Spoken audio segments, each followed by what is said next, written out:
We keep it moving here on any given Thursday. Harrison Graham and Chase Sr. Let's talk about the Boston Celtics, who they're off to a bit of a slow start at 5-6, currently the 11th seed in the Eastern Conference. Now, you did a video earlier this week, Chase, about a potential Jaylen Brown for Ben Simmons blockbuster trade, and obviously Brown's name had been in the headline. So Brad Stevens sat him down and kind of wanted to ease his mind after those trade rumors surfaced.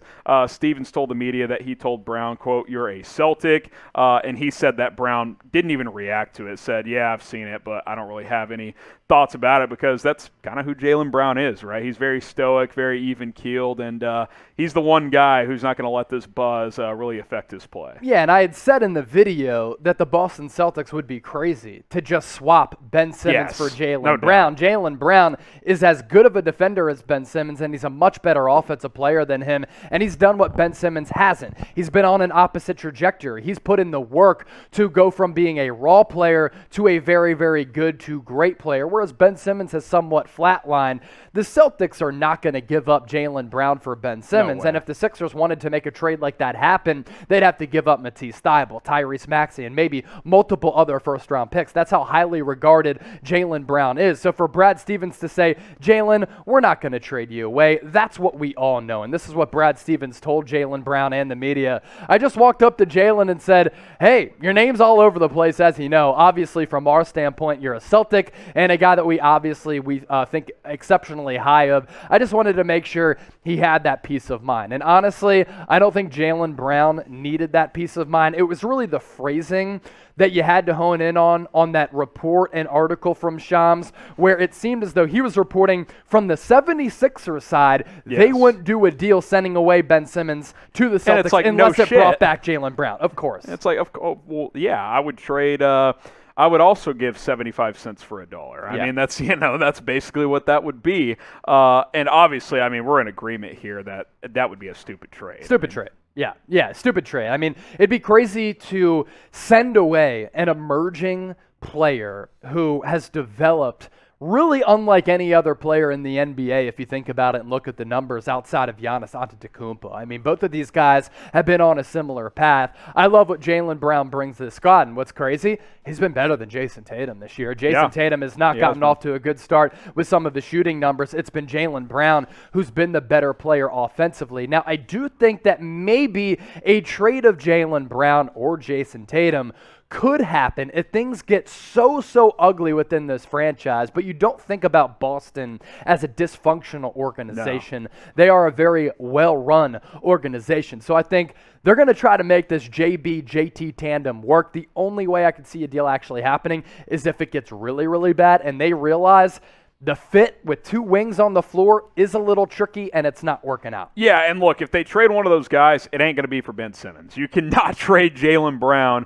for Ben Simmons. Now, if Philadelphia had a second enticing piece to throw in there, that could change things, but is like a Seth Curry enough? Now, would I do it for Simmons and Tyrese Maxey? That might be something I'd consider, again, if what you're saying happens where another 25 games go by and the Celtics still aren't a playoff team, and they're like, look, Jaylen, you're great. Jason, you're great. But y'all don't elevate each other's games, and we got to get another different type of piece or two in here. Okay, that changes things, but it's not going to be a one-for-one. It's not going to be a Tatum for Simmons, a Brown for Simmons, because you're downgrading if you do that, if you're the Boston Celtics. So Brad Stevens, that's just him being a vet guy in this NBA, like sitting his star down, hey, just want you to know this this is not what we're thinking right now. Trading you for Ben Simmons is not something we're even considering at this point in time. And like he said, Jaylen Brown was stoic and didn't even really have a response to that. Will the Celtics trade Jaylen Brown at some point? Type T for trade, type P for pass. I want this to work, Chase. I want this to work because Jaylen Brown and Jason Tatum are two of the more likable young players in the NBA. But as we've talked about before, their games are just like so similar. They don't really elevate each other or complement each other. I mean, it's very Dame and CJ to me, you know. So at some point they may have to split them up. Let's talk about a trade that could be more realistic. How about Willy Hernangomez, who was brought in, Chase, to kind of be that small ball five guy, whether it was off the bench or as a starter. The problem is Grant Williams, who's been with this team for a few years now, he's kind of taken those minutes and filled that role. Even Jabari Parker has played a little small ball 5 and gotten more minutes than Hernangomez. Hernangomez has only played in 5 games this year. He's been a DNP coach's decision several times. This signing has not worked out the way they had hoped. No, I'm not sure if he's a malcontent, if he's just flat out not that good of a player. He's been traded a couple times throughout the offseason. That's how he landed with the Boston Celtics. Hernangomez, when he was brought in, I'm thinking, okay, a big man who can stretch the floor, shoot some threes, and being a big guy who can provide that for a team, especially on this squad that doesn't really have a player like that, is very, very valuable. And with the Minnesota Timberwolves a couple years ago, he put up some big numbers for a stretch, but outside of that stretch, he hasn't done anything. So I just don't think that at the end of the day, he's that good of a player, whereas Grant Williams has elevated, Hernangomez has gone downhill. And honestly, this is probably a better outcome for Boston because they drafted Grant Williams in the first round a few years ago, and he was kind of a fringe rotation guy for a few years. With those splits, 47% from the field, 37% from 3, I would argue Grant Williams deserves some more playing time, especially when you look at this roster right now. A lot of these guys are underachieving, whereas Grant Williams is playing better than you expected. So I think that's a guy I'm trying to play more and more, which he obviously has taken those minutes from Hernangomez, but I think he should play even more than he currently is playing for the Boston Celtics. I think it could be a net positive for Boston with Grant Williams, a guy you spent draft capital on 3 or 4 years ago. So we'll see how that all ends up playing out. Maybe Hernangomez ends up being a part of a trade before the NBA trade deadline.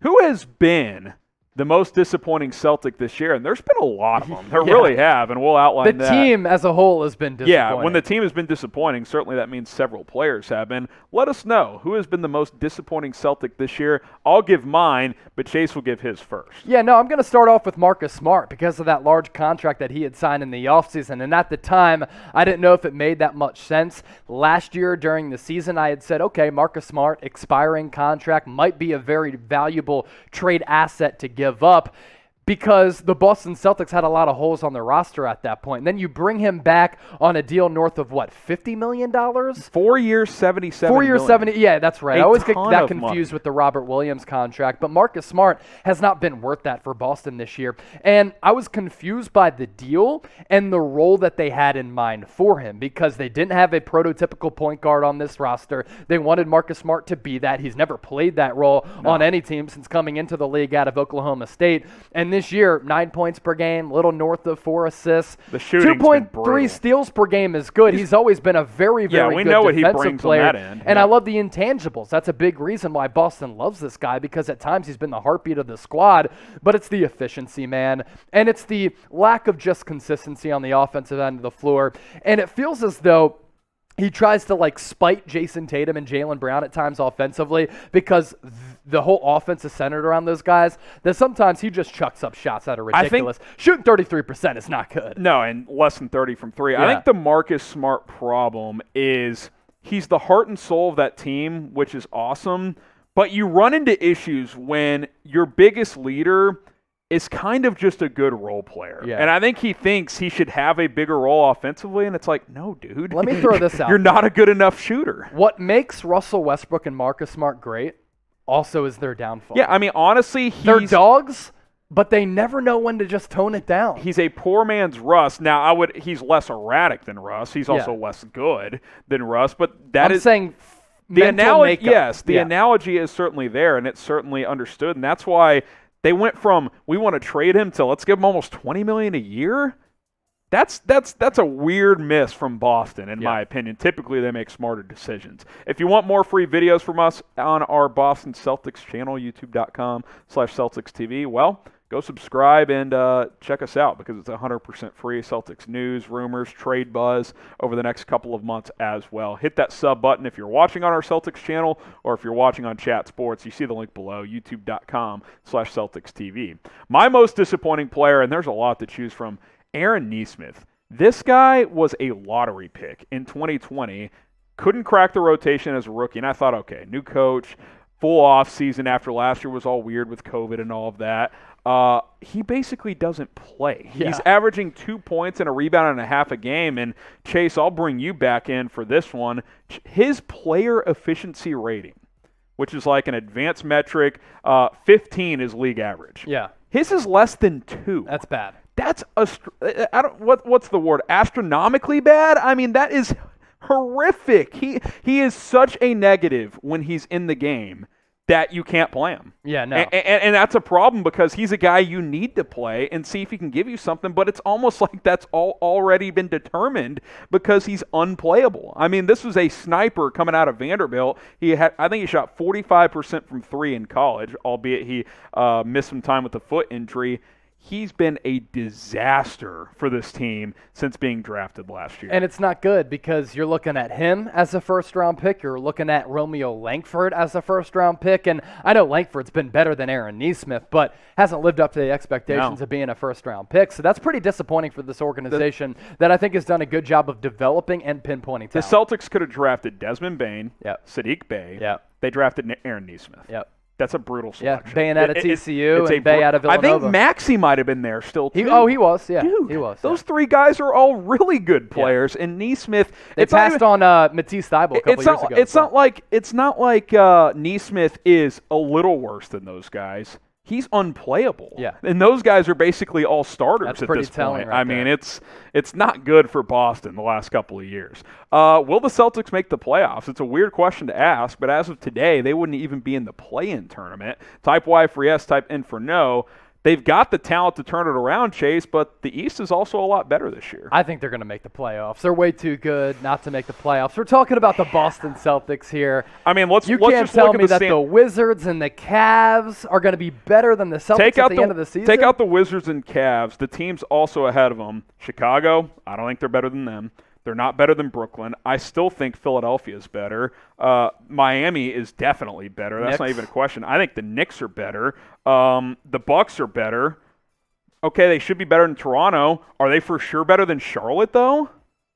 I mean, I think this is like a 7 seed, dude. Yeah, that's crazy. Maybe at best. Yeah, with 2 premier wing players under 25. It's hard to comprehend. Yeah. Type Y for yes, type N for no. Will the Boston Celtics make the NBA playoffs?